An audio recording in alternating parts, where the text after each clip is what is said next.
All right. Happy Thursday. Thanks for stopping by. So I just ordered 400 watts of hard panels from Rich Solar. And I ordered ladder rack. Actually, I ordered two of them. 4 rails. I'll put two panels on 2 rails and 2 panels on the other 2 rails. And I'm going to show you in detail how I do it. I've got a plan in mind. I think it's going to be super simple. Bad news is they won't be in until Wednesday, and the ladder rack won't be in until after that, so I probably got another 10 days or more before I even get to install it. In the meantime, I have very little battery power. It is bad. I'm only getting 1 amp through these crappy old panels up here. Look at that junk. 400 watts of junk. But I'm getting 1 amp, that's it.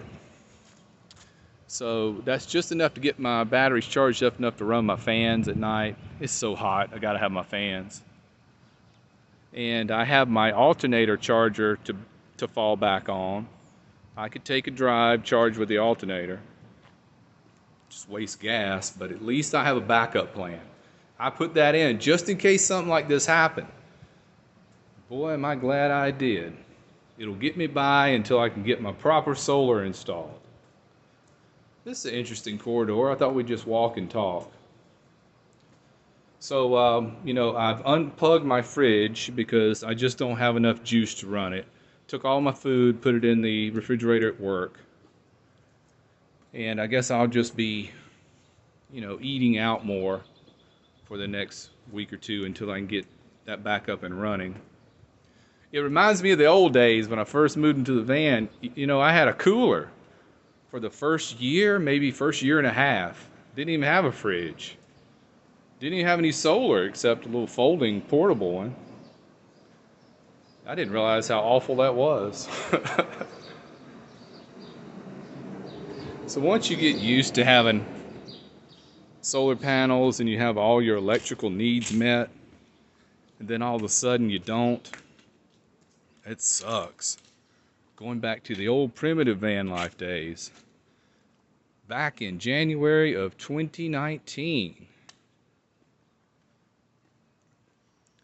When I had filing cabinets, a bed,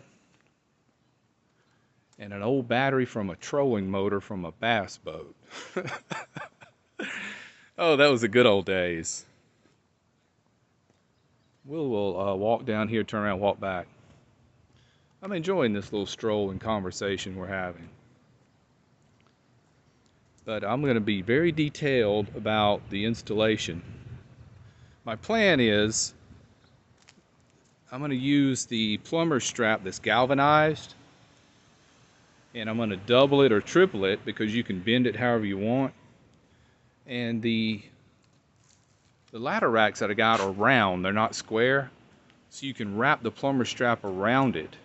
And then I'm either going to use self-tapping screws or nuts and bolts, but I'll show you what I mean by it. It's going to come out being real simple.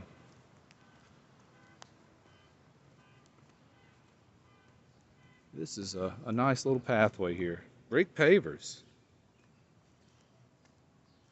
So I appreciate everybody's comments on the last video when I was asking you, do I let these things die or do I go ahead and be proactive? And I guess the comments were split about 50-50, to be honest. And, I didn't have to make that decision because the panels made that decision for me. Yeah, I went down to getting only 1 amp. I said, yeah, I got to do something now. This is not good. When my batteries are down to 12.4, and then my solar should really open up the airway, so to speak, and bring in a lot of amps. It should be bringing in about, I guess you could average about 3 amps per panel. I have seen them go as high as 5, but that's just the sun's got to be just perfect. So I should have been bringing in 12 amps for a quick initial charge, and then after the batteries got up to floating, then the charge controller would cut down to a limit of about 1 or 2 amps to give a nice trickle charge. That's the way it's always worked flawlessly in the past. But once I put in the new batteries, well, they're not new now, they're coming up on a year old. They've just floated the whole time, you know. They've never got down below 12.7. So that was shocking. But yeah, I'm thinking the culprit was the heat. You know, I just didn't leave enough air under them. I was thinking the channel on top of the roof, let me show you. I was thinking that would be enough airflow. See how the roof has valleys and ridges? And you can see the valley underneath. That's a big gap of air, right? Well, it's not enough. Nope, not enough. They are all warped up. And I'm assuming these little boxes on the edge over there, let's go around the other side and look at that. I'm assuming these things burn out, or maybe they're burning out. These things. See, I put a bead of silicone around it to keep the water out, because it just didn't look like it was very waterproof. I'm thinking those things. Is that the diodes in there? But I don't know if it's the panel or just this thing. Whoa. I'm alive. So I guess that wraps up our talk for today.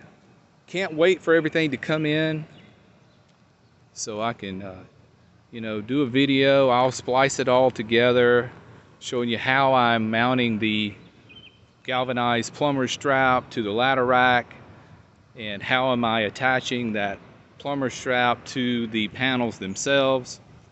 I might use self-tapping screws, I might use nuts and bolts, I don't know. But it should be an interesting video, to say the least. All right, my friends, I am going to go and take myself a walk before it gets dark. Take care, be well, smash the bell.